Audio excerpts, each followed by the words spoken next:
નમસ્કાર, હું છું પ્રેરણા. આપ જોઈ રહ્યા છો ઇન્ડિયા ન્યૂઝ ગુજરાતના મહત્વના સમાચારની શરૂઆત કરીએ તો સુરતના વરાછા ખાંડ બજારમાં આવેલી રતિ જ્વેલર્સની ચેમ્બરમાં સાફ સફાઈ દરમિયાન ઝેરી ગેસ લીક થતા મોટી દુર્ઘટના ઘટી છે. ચેમ્બરમાં જમા થયેલો કાદવ સાફ કરતી વખતે ઝેરી ગેસની અસર થતા 4 કામદારો અંદર જ બેહોશ થઈ ગયા હતા. ઘટનાની જાણ થતાં જ ફાયર બ્રિગેડે તાત્કાલિક પહોંચી 4 વ્યક્તિઓને બહાર કાઢી 108 મારફતે હોસ્પિટલ ખસેડ્યા. પ્રાથમિક તપાસમાં કામદારો પાસે કોઈ સેફટીના સાધનો ન હોવાનું સામે આવ્યું છે, જે અંગે તંત્ર દ્વારા વધુ તપાસ હાથ ધરવામાં આવી છે.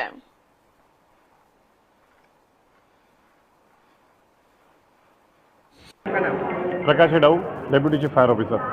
क्या घटना हुई थी, क्या प्राथमिक हुई थी? ये कंट्रोल रूम को कॉल मिला 10:22 को कि क्लीनिंग करते समय एक इंडस्ट्री में एक आदमी अनकॉन्शियस हो गया है।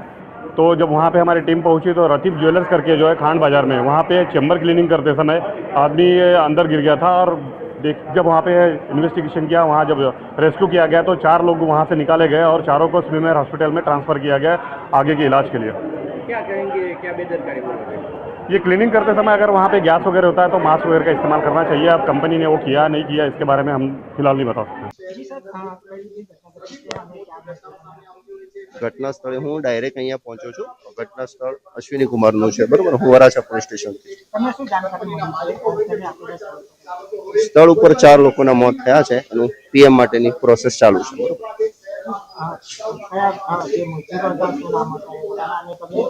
नाम नाम हूँ जाणी लઉં છું, પછી આપણે જાણો। અત્યારે સફાઈ માટેના છે પ્રાથમિક તપાસમાં, એવું પછી વિશેષ તપાસ આગળ। સવારની હવે ઘટના છે, અહીંયા હું ડાયરેક્ટ પહોંચ્યો છું, બરોબર ને। જે કંપનીમાં જે મજૂરો કામ કરી રહ્યા હતા એમને કઈ શક્ય પ્રયાસ કરવામાં આવ્યો, કઈ જાણકારી તમને મળી? હું ઘટના સ્થળે નથી ગયો, એટલે હું અહીંયા मतलब આવ્યો છું, બરોબર, જોઈ લઉં, એ તપાસ ચાલુ છે। जी सर। सूरत शहर के अश्विनी कुमार विस्तार में एक ज्वेलरी का जो कारखाना है जिसमें ज्वेलरी की साफ़ सफाई होती है, इसका जो सेप्टिक टैंक है इसकी हर 2 महीने में सफाई होती है, क्लीनिंग होती है, मेंटेनेंस होता है।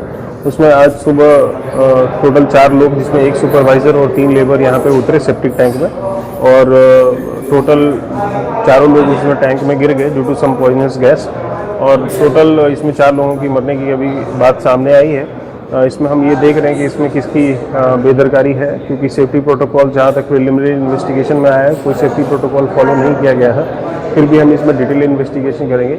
फिलहाल हम एक्सीडेंटल डेथ का केस इसमें रजिस्टर कर रहे हैं और सीसीटीवी फुटेज से ये हम एनालाइज करने की कोशिश करेंगे कि क्या प्रोटोकॉल्स होने चाहिए थे और क्या यूज़ किए गए हैं। उसके बाद हम रिस्पॉन्सिबिलिटी इसमें फिक्स करेंगे।